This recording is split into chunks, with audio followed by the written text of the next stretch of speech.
Sir మా బాబు feeding తీసుకున్న వెంటనే వామిట్ చేసేస్తున్నాడు. ఎక్కువ నీలుగుతున్నారని తీసుకొచ్చారు.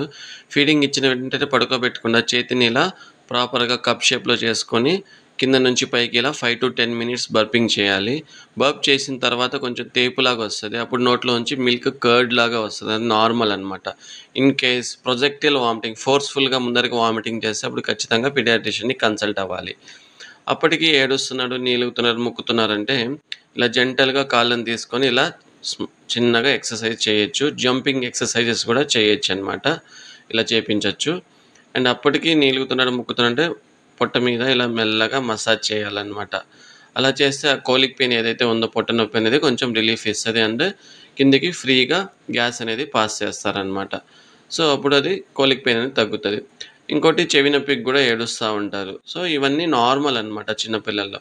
అప్పటికి కళ్ళు పైకి తేలేసి, కాళ్ళు, చేతులు టైట్ అయిపోయి ఏడుస్తూ ఉన్నారంటే ఖచ్చితంగా పీడియాట్రిషియన్‌ని కన్సల్ట్ అవ్వాలి.